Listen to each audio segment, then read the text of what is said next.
I'm going to tell you about history of Buddha amulet.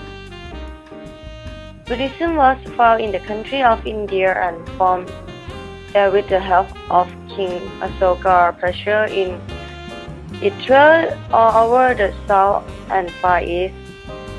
This was long time back during the golden age of Indian civilizations.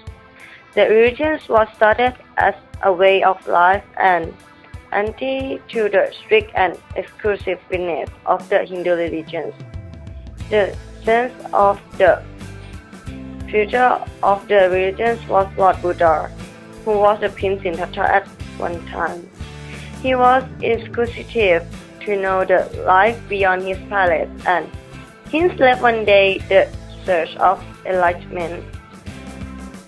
And it was his enlightenment that made him find the answer to his as well to other mystery. With this teaching, he was loved and respected among people, and soon the teaching was taken up by many. When Lord Buddha died in 1485 BC, many amulets and carvings were done of him, his footprints and so on to keep a remembrance of him. Also, they were considered to be lucky charms or talismans toward of the evil. In this idea of keeping Buddha amulet with oneself catch up and become quite famous as a ritual or practice. Hence, the wearing of Buddha amulet is very famous now as well, with many people involved in this business of making Buddha amulets and selling them. At present, you can see a lot of variations in the amulet being sold. There would be different style of carving. The postures of the Buddha would be different. There are lots of variations to make them attractive. Price for buying and keeping as a decorative size at home. But still the decorativeness of Buddha amulet is just to add to the appeal and not to degrade its immigrant in any way. The Buddha amulet is equally precious and sacred to them as it was some thousand years ago. This sense of worship to the god has not worsened or get lost in the market or productions of the material Buddha. Earlier, the Buddha amulets were carving of the natural wood or the hollow wood. They were made of the skeleton, chins, pong, and etc. But this day, the plastic versions of these amulets are catching up in the production. They are easy to produce and the variations are easy to make as well. Being the most famous material this day, plastic has totally taken over the market and the versions area. There are lots of different types, purchase, colors available. There are the ones which grow in dark as well. These amulets are great hit in Thailand. They make the most and are famous for their style of making. Most of the people believe in ghosts and evil spirits, and hence they are sought after as help and blessing from the god. The amulets are considered to safeguard them and their loved ones.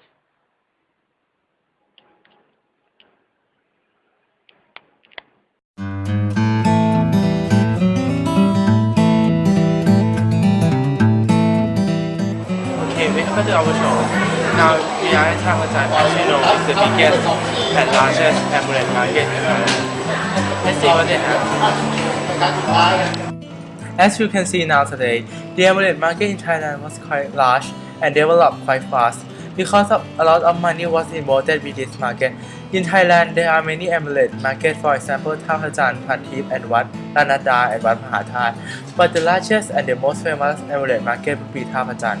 In the past, Wat Mahathai was the place where many people who are professional in amulet come and talk to each other about amulet. That was the success of Amulet Market. So the first place that had Amulet Market where there are amulet for sale is Wat Mahathat.